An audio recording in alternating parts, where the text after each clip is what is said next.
object that's definitely outside of what they should know.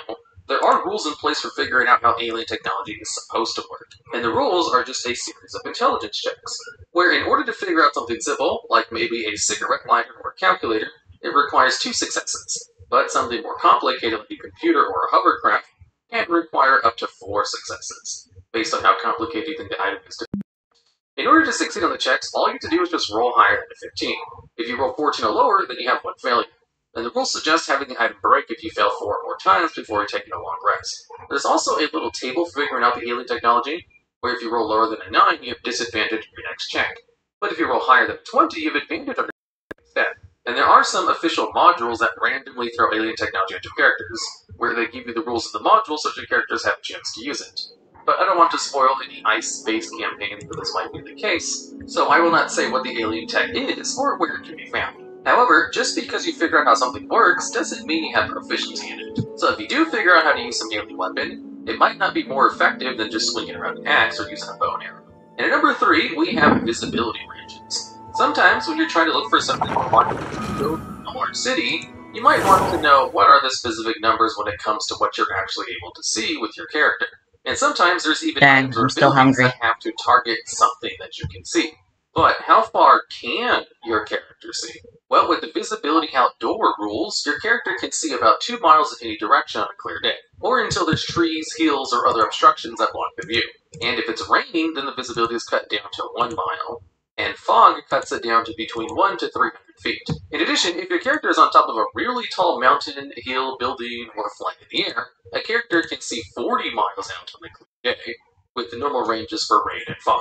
So if you're trying to track something that's running away from you in a big, open area, you're able to see quite far. And at number 2, we have other activities while traveling. If you're traveling between places, there aren't rules in place where all party members contribute their passive perception to the travel in order to increase the chance of noticing a hidden threat. However, you are able to forego this benefit in order to perform other functions while traveling, which might help your group. If you're traveling in an area that doesn't have a path or something similar to follow, there is a chance you might become lost. Where if you're in a forest, jungle, swampy area, or some other terrain where there's no land in sight, you have to make a DC 15 survival check or else you get lost. However, if one person of the group volunteers to be the navigator, they remove their passive perception score from the group and are able to perform the survival check necessary in order to not become lost if the DM calls for it. And then there's extra rules about having advantage based on other factors, like having stars in the sky to follow. Alternatively, a character can volunteer to draw a map, where it just simply records your progress and allows you to get back on course automatically if you do get lost, without requiring any ability checks. Because if you do get lost, you'll be traveling in the wrong direction, and you can't have your navigator perform another check until you get back on course, which takes 1d6 hours. With a map, this becomes instant. You can also have someone designate themselves as a tracker, which allows you to follow the tracks of another creature if you're tracking something on your travels, which has its own set of rules. And finally, the fourth thing you can do while traveling is designate yourself as a forager, where you get to keep an eye out for sources of food and water, allowing you to forage while you're traveling, using the rules for foraging. Now, the reason you rarely see these kinds of rules show up is because a lot of people just come traveling where you don't have to worry about these things, and generally just arrive at your destination immediately, and then just say a couple of days go by or something. Although if you actually then you're probably familiar with all I see everything! And finally, number 1, definitely important to worry about is the fact that technically you fly the game. And that's the rule for whether or not a whisper Wings of darkness! You see, there's special rules and standards that to explain how someone might be able to make noises while they're sleeping. If there's a sudden loud noise like yelling or thundering, this will Nowhere to hide. or the creature can actually shake or slap a little. I see everything! Sharing my knowledge! Ambushes. However, when someone is free from synchronous this is required for characters like a whisper. Well, if your character who is asleep has a passive perception score that is 20 or higher, then any whispers within 10 feet of them will wake them up. If someone's speaking at a normal volume and you're in an environment which is somewhat silent, like street noises or wind or crickets, then if the sleeper has a passive perception score of 15 or higher, they're woken up. So, there you go. They have special rules for what volume of sound will wake you up based on your passive perception scores, which kind of makes sense when you think about it. Which is the case for a lot of these extra rules for Oh, it's revealed! Books for D&D 5e, there are a lot of random additions to a whole bunch of things, which list very rules that can be added to it. Everyone's okay! With sword comes shadow.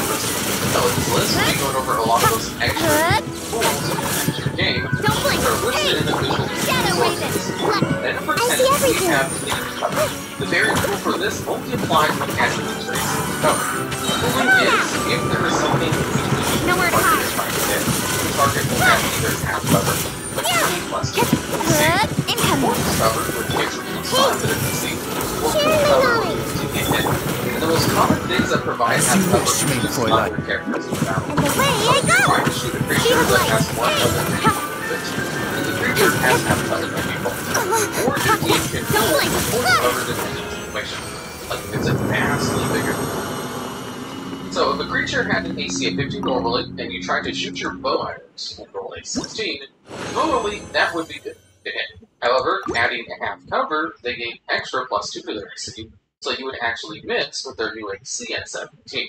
And then with hitting cover, variant roll, what this means is that if your attack roll misses because of cover, and instead gets points from life, assuming the attack roll is also Speed of light.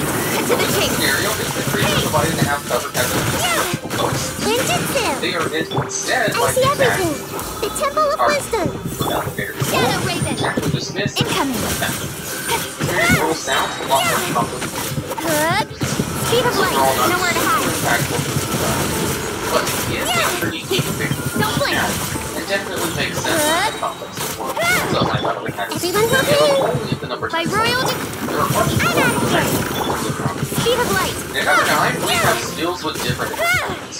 This is a variant rule which simply states, if you're trying to perform a skill check, you can use one of your other various attributes for that skill instead of the default one. For example, if you're proficient in athletics, and you need to do a marathon swim from an offshore island, your DM can ask you to roll a constitution-based athletics check to signify you're using stamina in order to make it that far, rather than a strength-based athletics check, which would normally be default. Or probably one of the more common ways to use this variant rule is if you're a big, burly character trying to make an intimidation check.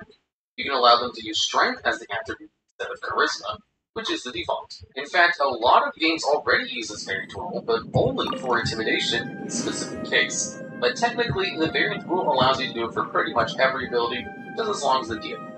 And at number 8, we have automatic success. This is a rule which is different from passive skills, and basically means, if you're trying to do an ability check, instead of performing a roll for it, you can just automatically succeed if your score on that check is 5 higher than you succeed. So, for example, say you need to break down a door which would have a DC of 15, and your character has a 20 strength score. You could use this variant rule to automatically break down the door without a roll, because 20 minus 5 equals 15, and you'd be able to automatically succeed. This is a rule in order to kind of skip rolls on things that your character should never really fail at, like a 20 strength character being able to break down the wooden door. However, it only applies to ability checks and doesn't apply to saving throws, attack rolls, or contests, where two characters would roll against each other. There is also an additional part of this variant rule which states if you are proficient in a tool, you can also automatically succeed on tool checks if you use this device. But if your character is level 11 or higher, then your character can automatically succeed on tools checks that are DC of 15 or less. So automatic success is actually pretty hard to activate, since you need to beat the initial check by 5 with your score, but it definitely makes sense that you being able to succeed something automatically if your attribute in that skill is 5 higher than you can see. Part of the reason this is only an option is because DMs or players might want a risk of failure, and smart players will just try to match whatever character has the highest ability score to whatever problem they're facing for an automatic success, and it may take some of the fun out of it. And at number 7, we have the Disarm rule. The Disarm action is a special combat option which makes it so you can disarm a foe you're fighting by attacking the weapon in their hand instead of the creature themselves. And the way you do this is you roll an attack roll like normal, except the target is the weapon you're trying to disarm instead of the creature. Although it still counts as targeting the creature, so you don't have to worry about rulings about what can or can't target a certain type of creature. Then, the creature you target for the disarm has to make either an athletics or an Never acrobatics used this check, team for where Overworld if that before. check is a higher roll than the attack roll, the disarm fails. However, if your attack roll is higher than the skill check and you win the contest, then the attack causes no damage or ill effects, but it causes the defender to drop their iron. And also, you have disadvantage on the attack roll if the creature is holding the weapon with 2 hands, or if the creature is of a size larger than you. But you have advantage on the attack roll if the creature is of a size smaller than you. Now, the main problem with the disarm combat option is that Battlemaster's fires kind of have an ability similar to Plus. Although overall, the Battlemaster disarm is better, so it's not exactly the same, would probably be fine to catch minigame, as it's just an option you can do instead of him. And at number 6, we have another combat option called Mark. Mark is a special ability that doesn't require Peace any prevails interactions throughout the land, conditions, and all things where are if made you make a new, melee as attack buds in against the a creature, spring. you can choose to This designate is that an creature as auspicious Mark. era for What this means humanity. is until the end of the turn, any opportunity attacks you make against that target have advantage.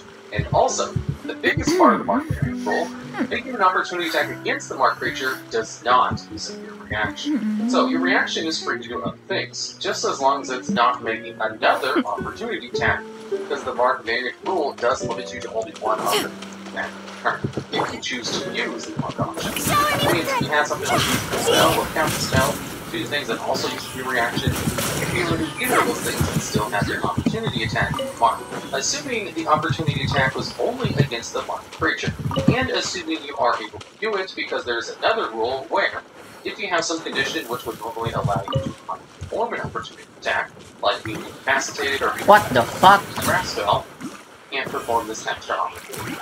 So the Mark feature is straight up buffed in melee characters, and seeing how much more powerful spellcasters are, Sir, do you need melee assistance? it's probably fine to add an average game that's going to the higher levels. And at number 5, we have a dual spot with Tumble and Overrun variant rules. Basically, what these two rules entail are giving you a way to move through an enemy creature's space. Overrun allows you to use your strength score to go through an enemy creature's space, and Tumble just uses your dexterity.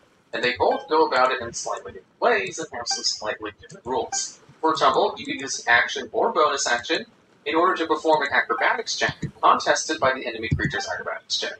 And if you win the contest, you're able to move through their space one time this turn, as if it's difficult terrain. It's Since there's nighttime rules in though. other parts of the book that go over what happens when you move through another space, where it's counted as difficult terrain, even if it's not listed in this variant rule itself. Then with Overrun, you can also use action or bonus action in order to perform an athletics contest with the creature trying to space up. And if you win the athletics contest, which you have advantage on if you're larger than the creature, or disadvantage if you're smaller, you're able to just move to the creature's space once it's turn. But you can't move to one side.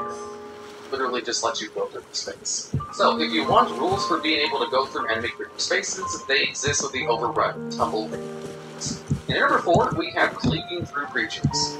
This is another variant rule which gives buff to melee characters, as what it does is, if you're fighting some low-level monsters, now if you're doing a big battle axe that's doing a whole bunch of damage, you can apply that damage to other creatures nearby if the damage overkills your target. For example, say you're a high-level barbarian, you're attacking a horde of goblins, and you're completely surrounded.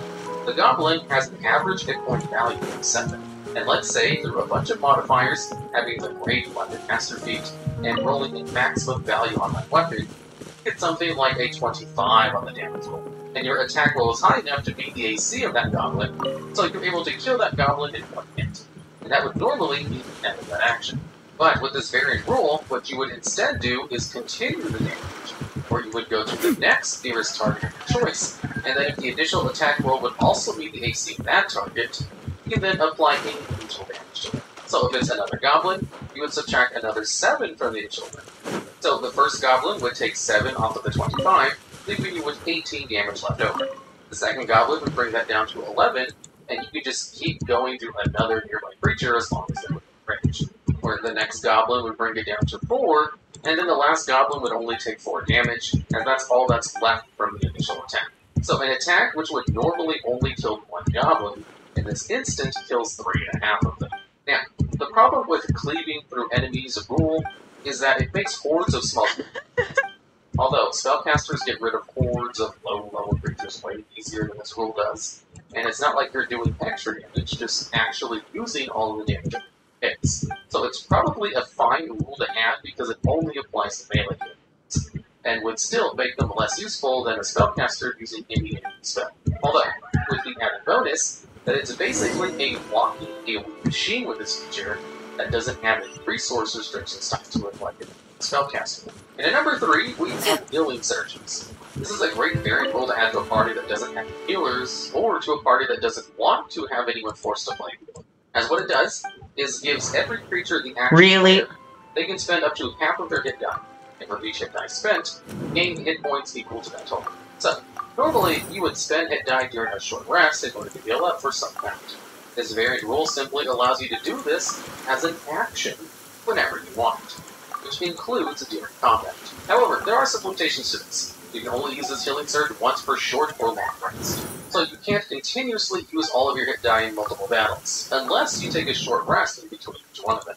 There's also some extra bonuses to how you acquire hit dice, where after a short rest, you regain hit dice equal to your level divided by 4, or a minimum of 1, and you regain all of your spent hit dice after a long rest. So, you're just going to have more hit dice than normal, as normally, you only regain half of your hit die after a long rest, and that's it. And you can also use your hit die during a short rest, just like normal. And since you gain hit dice back after a short rest anyway with this variant rule, it just adds to a lot more healing characters than they would normally have access to naturally. As they can, once every rest, use an action to heal themselves for quite a bit if they spend the full amount of hit die they're allowed to. Then they can spend the rest of them after a short rest and get a fourth of them back, and then have a fourth of them to use in the next battle, which they can get back again after a short rest. And then eventually you just get them all back after a long rest.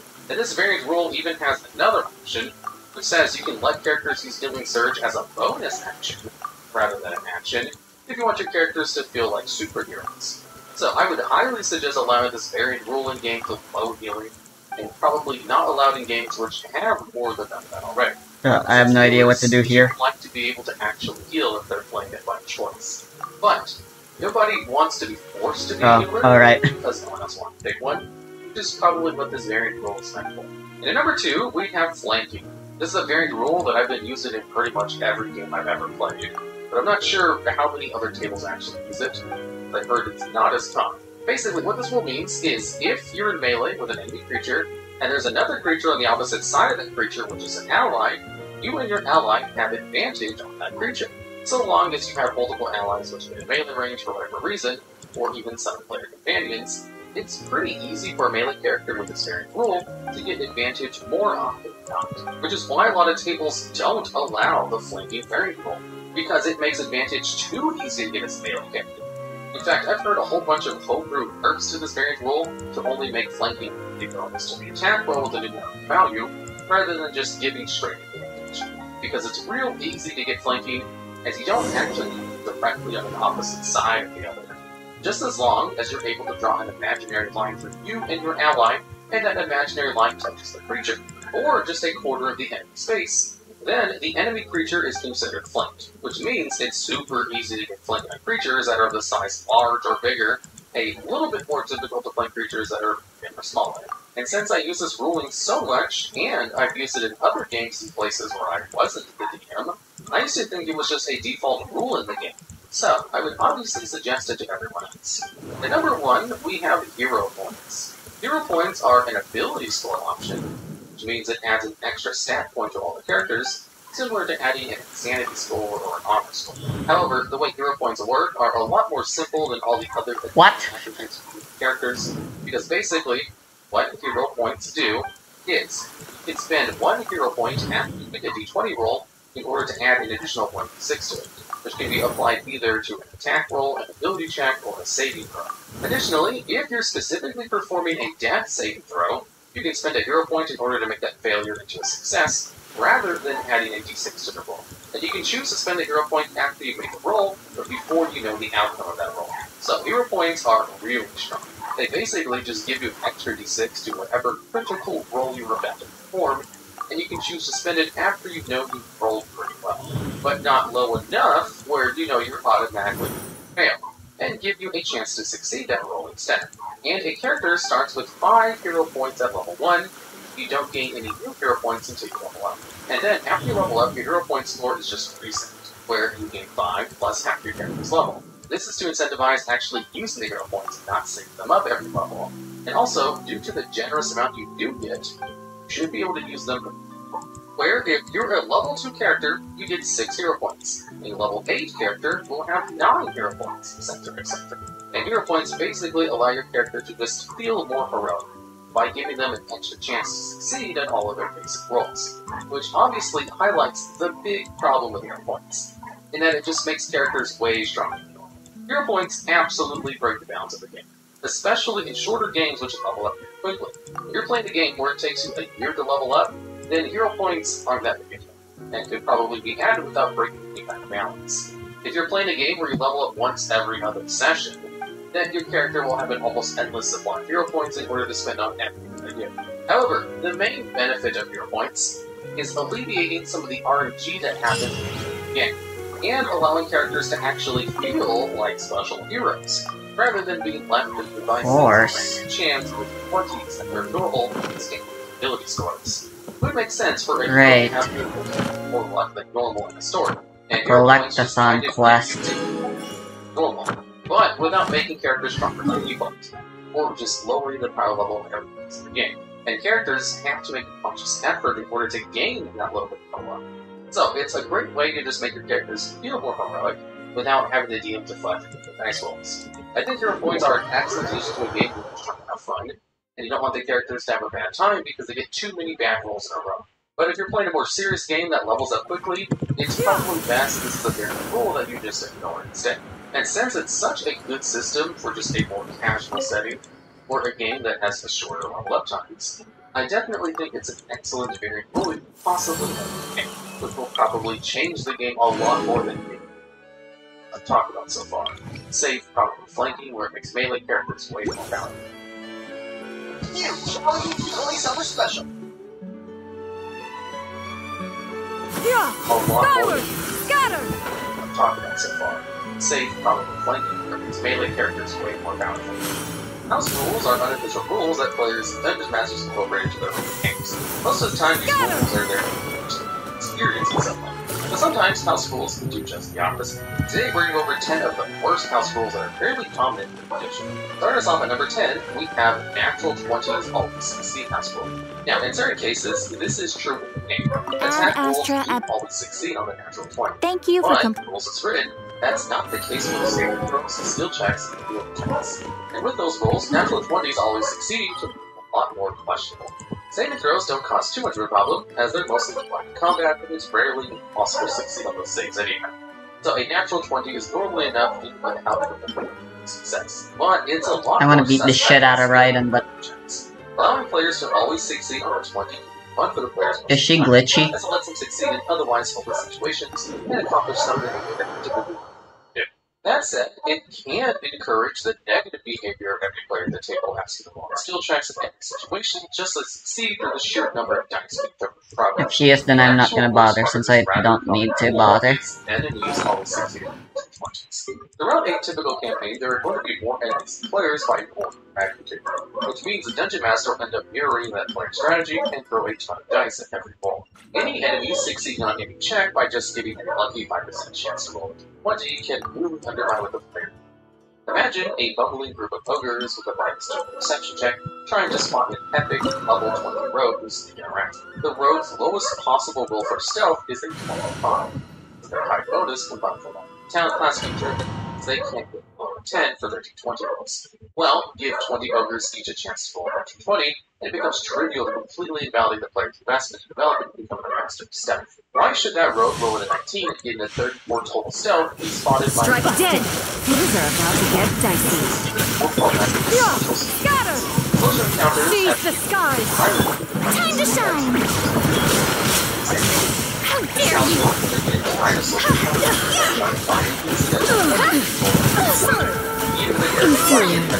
The eye sweeps the land!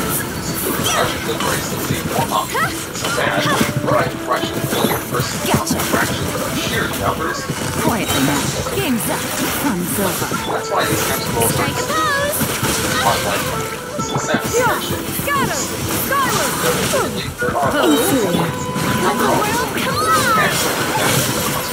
Make way for the lightning falls on the land of eternity! And never actually have the house rule, but also not have to be material components for the spell. Damn. This body is eternal! Gotcha! Here comes the chaos!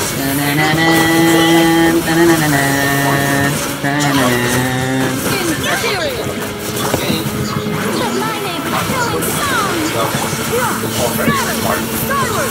Ruin! Followed by Seize the blade! skies! rarely make it. It fits very well with more about this stage of resource management materials. Witness! Final calamity!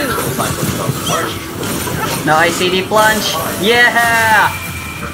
Where it gets questionable Quietly now. All plunge attacks don't have ICD. by just denying access to opponents, most players are losing spells from Make way for the death is in my hand. Game's up. Troll's over.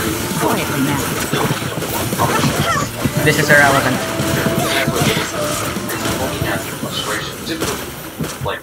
It's already just an option for players to switch your opponents instead if they want to enrich roll spell next to you. Players can naturally choose between component pouches, focuses, or acquiring materials and using them. The Dungeon Master forced it on them without good reason for purposes of players, or for just inclusive conditions, is the more common way it pops up, and this is very helpful in the game. The mechanic still exists with spells that have rare or costly materials, most notably something like Hero's Feast. And these spells are powerful enough to justify the extra big investment. Doing it for every spell turns a rare one for a powerful material into a chore the spellcaster has to deal with constantly. This rule is something Dungeons & Dragons has mostly done away with, and for pretty good reason. And at number 8, we have forcing party composition. This is another holdover from very early Dungeons & Dragons, along with some hobby crossovers with local fields. The idea is that for a party to succeed, it must have characters who fulfill certain roles is called competent Dragon space. Now, some of this is actually player. Players who come to a game later or start working on creating their characters later might naturally gravitate to trying to fill in the roles that the other party characters don't fill. And there's nothing wrong with trying to make a team like that so long as it's the player's choice to do so. Things become more problematic when the Dungeon Master and the other players force certain classes or roles into the party composition. This creates a gatekeeping and first-come, first-served environment to character building, instead of natural exploration of the classes and roles that the players are interested in. There's really nothing to a normal party with 2 bards, miners, or multiple classes of anything, really. It might seem redundant, but plenty of players have played the same class multiple times and had vastly different roles and experiences with these different characters, despite being the same class. The same is true for multiples of the same class in the party. More importantly, forced class stipulation is also often used as a crutch for encounter. This is my Swiss Army knife. Just throw out any encounter based on CR, you have a perfectly balanced party. That's a good name for this team, actually. Like a particular creative encounter design that suits their party. For example, if the party doesn't have a wizard or artificer, then the Dungeon Master should probably avoid the team needing a specific Arcana check to into one quest line, or at least give them a viable alternative that does suit their capabilities. It's generally a much more enriching experience for the world building to suit the players, as opposed to the players. I'm checking if any of my typing changed any of the team members' appearance. That said, like any rule, there are exceptions. Certain settings might be enriched by things like art. Spellcasting being illegal, so players might need to seek an underground wizard mentor to access the class. A good narrative hook is a bit different from outright banning, and is a more elegant way to class. And at number 7, we have banning multiclass. Multiclassing has a tumultuous history. Historically, multiclassing was how you would break the game in dozens of different ways. The problem was that over time, certain editions would have hard class options that would stack and finding ways to create some sort of awesome. How about now? And there are some problems but nothing that should really that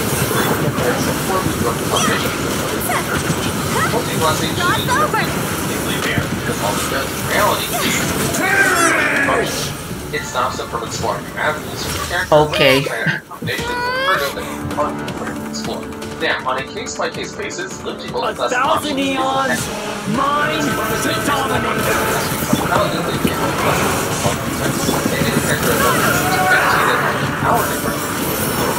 The player only wants to deal with class competition, not for Burn to oblivion! But if that paladin does have ability to why not let them Kneel! After all, that lawful the paladin sees the power of the divine influence much as patron wouldn't be conquered in character at all. It might be more than like children. That's just one option. Never good or bad with our multiclass. But the option should always be there. And banning it just because of inherent arguments, which multiclass is although I should add, is an optional rule. Shower me with praise! So, if this one is banned, it's more of a case of not allowing people to use this optional rule and less than banned. Right in your balls. Ballistic the rule is less about player master choice and exploration of the game, and more about how combat works in Dungeons & Dragons. A lot of Dungeon Masters might kind of have something with combat like jumping on the table for body, attack hit, and another table for side effects or weakness and response. Examples could be things like VR like Drake Cloud converge! Forward! Got him! what might have or on a case-by-case basis, down in combat. The real problem is like dragon combat. No! Adding multiple extra roles and tables to the already populated combat system can really lock the fight that might take 1 hour of real time to shuffle. Also, many players keep track of multiple disabled status conditions and causes incurred by damage is begging for the steps to take. Your new god awakens!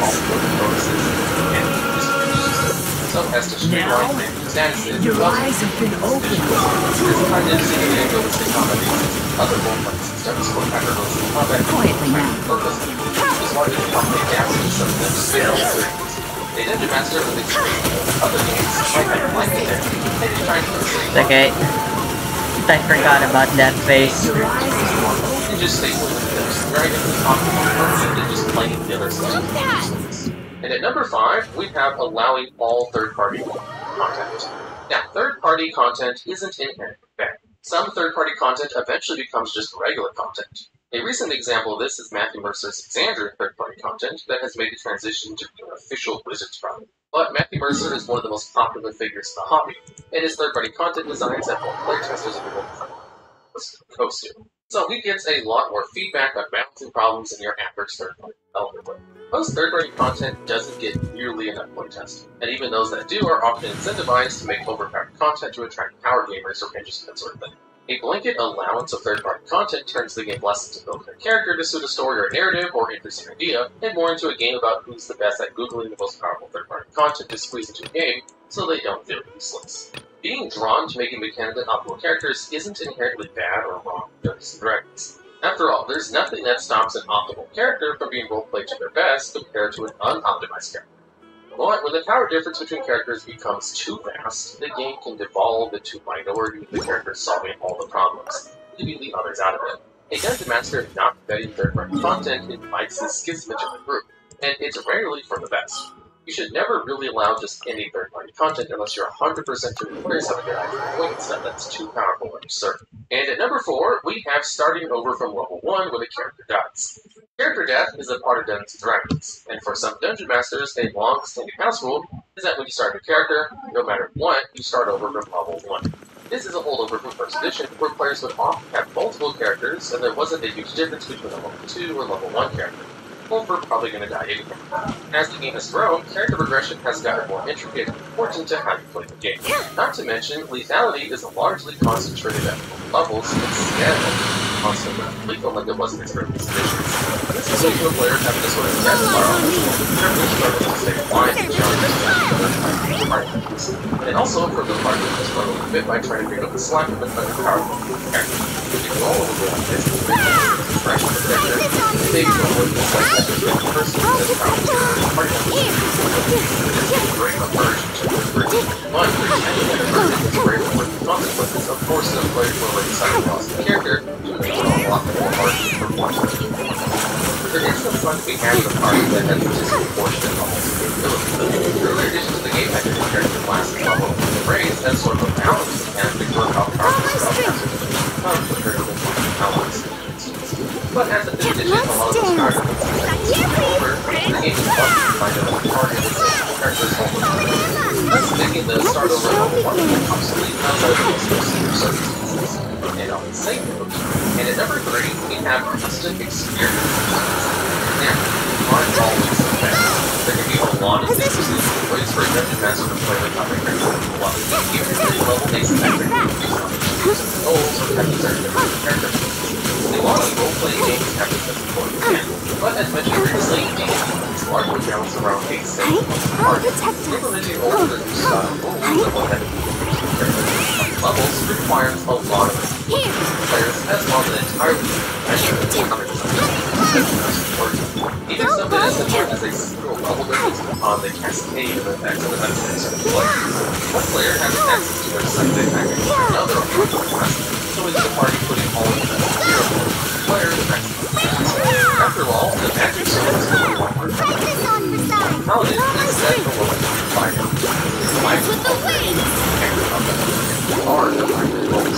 A next solution to wanting to mess with the level system in Dungeons & Dragons is to make sure that leveling up is tied to all characters so they level at the same time. Do you want the characters to level when they achieve a personal goal? Well, make it so they only level when every member of the party has achieved a goal, so they're more likely to work together and help each other out. Or level them all at the same time when one person achieves a big goal and categorize it as a group effort. There are good ways to do custom leveling and experience systems, but some of the worst house rules are the ones that split the players up in who gets to level and who doesn't. And it becomes even a bigger problem with the Dungeon Master ends up playing favorites, doling out more experience for the players and characters they like best. Any house rule that promotes favoritism is always questionable. And at number 2, we have permanent injuries. Permanent injuries are a fairly common house rule meant to simulate what would really happen to a person if, say, a giant crocodile bit their leg but didn't kill them. It usually seeks to bypass the natural limb mechanics in the game, not messing with hit points, but mostly permanent down sections. Very commonly, these permanent injuries will be tied to certain mechanics triggering them, like a player losing half their hit points or more to a single attack, or critical hit tables that will permanent injuries. The latter is especially rough because players can't really avoid roll every now and then. They already have to suffer increased damage, but a risk of something permanently debilitating injury is unfair because these will only really affect the players. Enemies don't tend to stick around long enough for permanent injury systems to affect their damage, but player characters are in the game for the long haul. Doubly so, the specific injuries can be catastrophic based on the class. A broken jaw might not be a big deal for barbarian to suffer, but if it prevents the wizard from casting spells, suddenly they're useless. A crippled hand is something a spellcaster might be able to deal with, but the two-handed weapon as a fighter is going to have to bring their entire character to function properly for it. While these decisions on their own, in isolated incidents, can be interesting or worthless for an game, automating it to happen randomly and arbitrarily creates an unhealthy environment for the players. A more reasonable house rule to achieve the more positive aspects of permanent injuries is giving a player permanent injury as a narrative consequence for a decision. This is a much stronger way to go about it.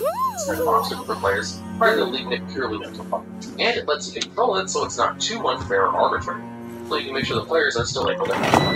Automating an extra players not letting extra mechanics can make for some of the most fun situations, which leads to the last house rule on this list. And at number 1, we have critical fumbles. Critical fumbles are maybe the most common house rule in the game. They're designed to add a bit more spice to the player's worst rolls, emulating the highs of critical hit successes by giving an even bigger lower to a critical failure. Common critical fumbles include things like making players accidentally hit each other with their attacks, somehow bypassing each other's armor class when they catastrophically fail, or hurting an ally. Sometimes more extreme things, like the player who rolled a natural 1, losing or even breaking the weapon, or failure on persuasion check that can turn to or perceive hostile, escalate a situation just because the player was fighting social. The problem with this kind of rule is that players are disproportionately affected by this compared to non-player units. Much like the previously mentioned permanent injury table, players are inevitably once over the course of the game and are going to have to survive all the consequences. Gotcha. An enemy critical tumbling is that always increase the likelihood of their outcomes in the game. The player will end up suffering outcomes. And it's more likely to suffer a full team kill or a Quietly now. Here comes the cat. Time to shine. Only A1 is already dead. Time is already failure. Make way for the OT. It's not like critical hits where a small increase in damage from the complement. Damage variance already exists. The damage is already the additional narrative layer to add to the consequences of failure is well within the rules and can add a lot of spice. But systematically making rules once and how the players not anything requires to roll for fear of bigger consequences. Failure is an important part of the game, but you should try to avoid anything that might make the players averse to playing the game for fear of failure.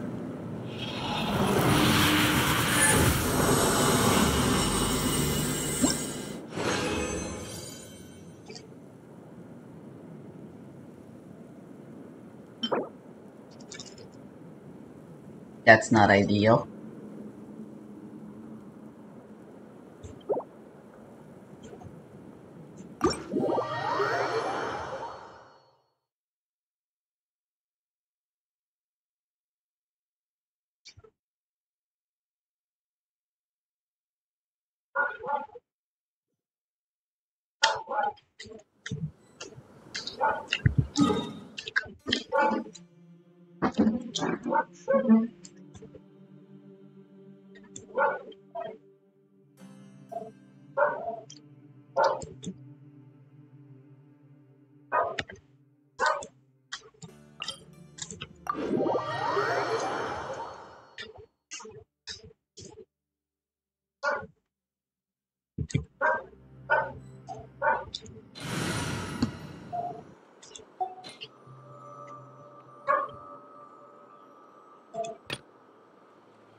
I don't really have anything else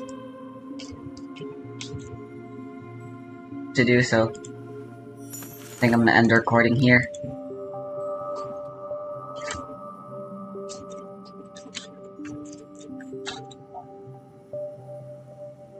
With Wii Moo Moo Meadows. Now, Moo Moo Meadows is one of the most nostalgic stages for me. I remember playing this with my siblings, and also we would do video game tournaments in my city sometimes, and this would be a stage we played a lot during the Wii days. This stage is so good. It's so good. I love the cows, and hopefully I'll love it in this run as well. I mean, with people like Donkey Kong looking at me, I don't know about that. Just look at how he looks back at you when he gets in front of you. He's a jerk. But okay, we got the coin. I will keep out my banana. I don't always want to have my trailing behind me, because sometimes you'll see like come to your back and just steal it. I can say steal it, but maybe if I am, but that's effective. I would try to protect it. Not to worry about it. You just like you're going to have that slightly out. That way we hopefully don't go into that grass, but that was a little better. And this red shell, thankfully I have This one's got your name on it. You know, it's really sad if it's speedrun. You can't use the red shell for the purpose. I love the red shell normally, but here's I mean, I guess it's okay, it does help, and I think that is a better jump. There we go. If I like it doesn't even matter. We may go to the good stage, pretty good stage. Next up is GTA Mario Circuit. I think this one's a pretty fun stage. I mean, there are some cool skips. They're not the main skips. Oh wait, actually, now that I think about it, there is a pretty cool skip. I was about to say there aren't that cool ones, but there is a pretty fun skip at this level. You wouldn't expect it because it's literally a Mario Circuit. What I want to do right here is hopefully have some protection. Go for a drift and jump over those tacks. If you do it, just completely skip that section of the map, and it just feels so good to pull off, and it's also pretty easy to pull off, honestly. Also, one thing I want to do is always drift into that jump. This is before someone will be moving over to the right, and we do have a problem here. Again, not my favorite item for protection, but I will try this jump again. Pretty good again. It is so ahead of the CPUs. You guys have no idea what to do. In general, if you're just driving though, looking ahead of them, but when you add the skips too, it gets crazy. Now, Blue will come through and steal my protection. I don't think it isn't my favorite thing in the world, but we should get another one right here. I mean, we would have gotten another one right there if it wasn't for our coin getting lost, and then there's also a blue shell. I didn't go for the trick. Get a banana. Please do not get beaten by Donkey Kong. This speedrun man. So on the DSGG feature, and this one doesn't really have a big skip, but it does have a fight that I never knew about before. The very first ball is just the standard stuff. We're going to take out our glider there. We're going to try to hug this wall as much as possible. Then we want to do a trick off of that, go slightly to the left, and then do a drift through the water. And that's actually faster than doing the land route. And it's faster by a good amount. You can see just how far ahead we are compared to all the other people. So we will take that. Then it's pretty much just standard driving, going there, might as well take the jump. That gives me an extra coin as well as a boost. There's going to be that red shell. 2 red shells, actually. You hate to see it. But they hit into each other again.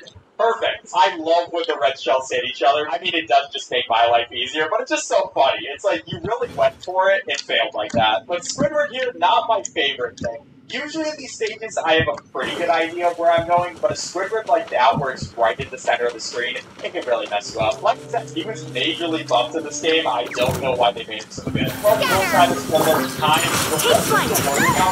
Perhaps they can sometimes get in your way, but if you're super close to laughing, well, I kind of hope you laugh at least one person in this speedrun. It would be very funny. But yeah, another win. Dogstop is driving back points over 100 points away.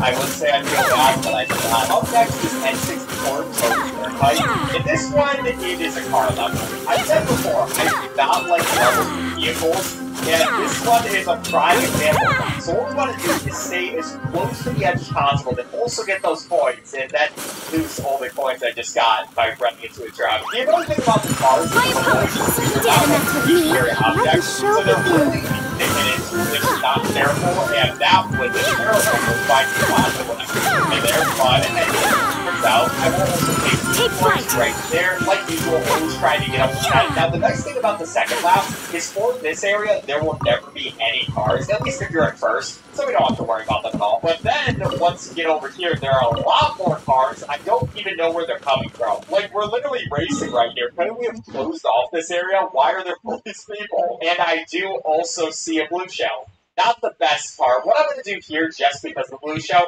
is actually take these boosts. That way, if I get hit by the blue shell, then I get a boost right after. It didn't really work out how I wanted to. And then we also got hit by a lightning. But it could